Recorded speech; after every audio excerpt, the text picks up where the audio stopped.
membahas mengenai bagaimana mengelola keuangan Anda. Pembahasan hari ini ada mengenai arus kas, perlindungan, dan investasi.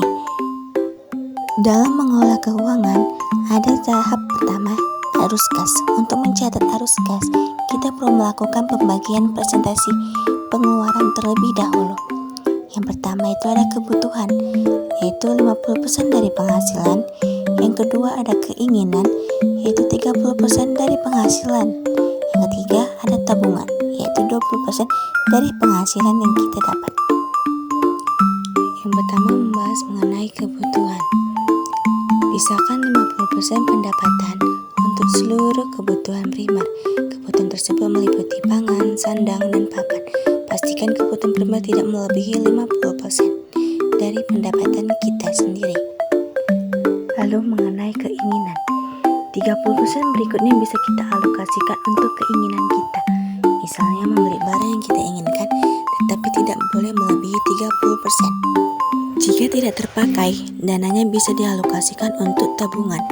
Dalam ini kita bisa menyesuaikan sesuai apa yang kita inginkan tersebut. Lalu mengenai tabungan, sebelum mengalokasikan dana untuk kebutuhan dan keinginan, pisahkan dulu 20% untuk ditabung. Usahakan jangan menggunakan dana tabungan.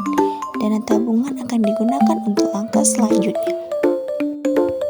Lalu, tahap kedua dalam mengelola keuangan, yaitu perlindungan. Langkah selanjutnya adalah alokasi dana untuk perlindungan.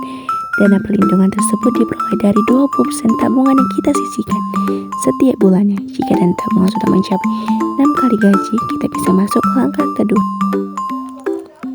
Berbagai macam perlindungan. Dana perlindungan terdiri dari dana asuransi, yaitu daftar asuransi kesehatan dan asuransi jiwa Anda. Yang kemudian ada dana darurat.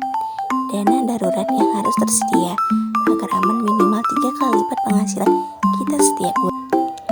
Kemudian ada investasi. Setelah langkah kedua terpenuhi, kita bisa melanjutkan ke langkah ketiga. Langkah ketiga adalah mengalokasikan dana untuk investasi.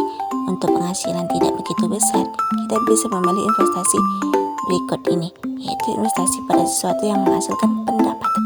Sekian dari cara saya menjelaskan mengenai bagaimana mengelola keuangan Anda. Semoga informasinya yang bermanfaat. Bye-bye.